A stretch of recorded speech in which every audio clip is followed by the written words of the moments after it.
Bonjour à tous, c'est Marine. Aujourd'hui, j'aimerais vous parler d'un sujet dont on parle finalement assez peu. Pourtant, il concerne des millions de Français. Un sujet qui se cache dans les relevés de remboursement, dans les contrats de mutuelle et parfois dans les mauvaises surprises après une consultation. Ce sujet, ce sont les dépassements d'honoraires. Et plus j'ai commencé à me pencher sur la question, plus je me suis rendu compte d'une chose. Ce système est extrêmement complexe. Pourquoi deux personnes peuvent-elles payer des montants totalement différents pour exactement le même acte médical? Pourquoi certaines personnes ne payent rien alors que d'autres ont plusieurs centaines d'euros de reste à charge? Pourquoi les dépassements d'honoraires augmentent-ils d'année en année? Et surtout, à quoi sert réellement ce système? Aujourd'hui, je vous propose une immersion dans les coulisses d'un sujet aussi discret que controversé, sans prendre parti, simplement pour comprendre. Prêt? C'est parti!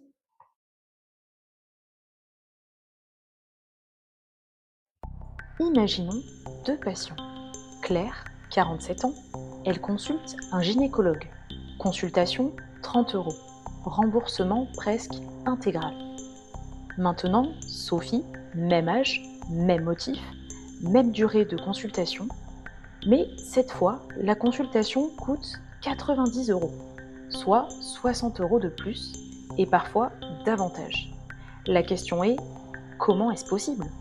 Car les deux patientes ont bénéficié du même acte. Et pourtant, elles n'ont pas payé la même chose. Pour comprendre, il faut revenir un peu en arrière. En France, la majorité des médecins sont conventionnés avec l'assurance maladie, mais tous n'exercent pas dans les mêmes conditions. Le secteur 1. Les honoraires sont fixés par convention. Le médecin applique le tarif prévu. Par exemple, une consultation de spécialiste est facturée selon le tarif conventionnel. Le secteur 2. Les médecins disposent d'une liberté tarifaire. Ils peuvent pratiquer ce qu'on appelle les dépassements d'honoraires. Autrement dit, facturer au-delà du tarif conventionnel. Historiquement, le secteur 2 a été créé en 1980. L'objectif était notamment d'offrir la liberté tarifaire à certains médecins spécialistes. Mais 45 ans plus tard, ce système a pris une ampleur que peu de gens soupçonnent. En 2024, les dépassements d'honoraires des spécialistes ont atteint 4,3 milliards d'euros. Oui, 4,3 milliards d'euros. Et depuis 2019, leur progression est d'environ plus 5% par an hors inflation. Ce phénomène s'accélère. Mais ce qui est encore plus frappant, c'est la transformation progressive du paysage médical français.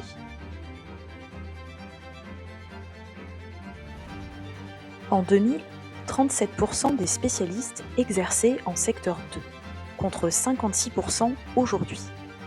Et parmi les nouveaux spécialistes qui s'installent, près de 3 sur 4 choisissent ce mode d'exercice. Autrement dit, la liberté tarifaire tend à devenir la norme dans de nombreuses spécialités. Toutes les spécialités sont-elles concernées? Non, les médecins généralistes restent très majoritairement en secteur 1. En revanche, certaines spécialités sont particulièrement concernées. Gynécologie, ophtalmologie, ORL, chirurgie, anesthésie. Dans certaines disciplines, la proportion de médecins exerçant en secteur 2 est très élevée. Résultat, selon l'endroit où vous habitez, vous pouvez avoir beaucoup de difficultés à trouver un spécialiste pratiquant les tarifs conventionnés. Pourquoi les médecins pratiquent-ils des dépassements? C'est probablement la partie la plus importante, et elle est souvent caricaturée, car les raisons avancées sont multiples. Certains évoquent les charges du cabinet, loyer, secrétariat, matériel, personnel, assurance.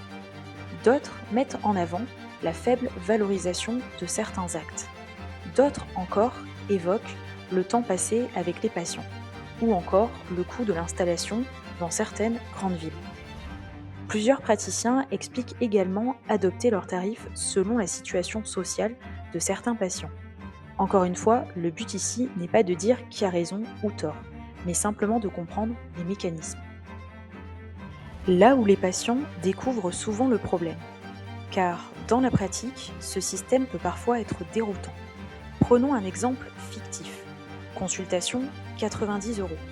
La sécurité sociale rembourse la base du tarif conventionnel. La mutuelle rembourse une partie. Mais il reste malgré tout 20 euros, 30 euros, 40 euros ou davantage. Sur une seule consultation, cela peut sembler raisonnable. Mais maintenant, imaginons 3 consultations par an pendant 20 ans. Avec seulement 40 euros de dépassement à chaque rendez-vous, 40 x 3 x 20, 2400 euros pour une seule spécialité.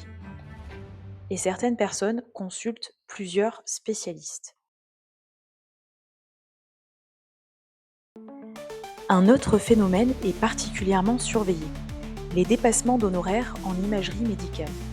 En 2024, ils ont atteint 509 millions d'euros, soit une augmentation de 64% par rapport à 2021.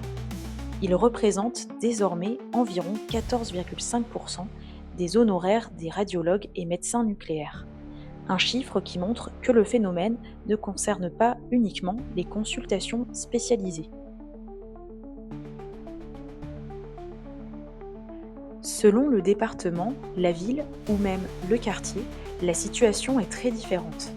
Dans certaines zones, trouver un spécialiste secteur 1 reste relativement facile. Dans d'autres, cela devient beaucoup plus compliqué. Le choix du patient est alors parfois limité. Attendre plusieurs mois, faire plusieurs dizaines de kilomètres ou accepter un dépassement.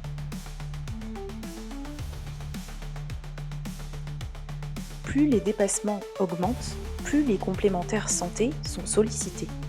Et plus elles remboursent, plus leurs dépenses augmentent, ce qui peut ensuite contribuer à augmenter les cotisations. Certains économistes parlent d'un cercle auto-entretenu, dépassements plus élevés, mutuelles plus sollicitées, cotisations plus importantes, et ainsi de suite.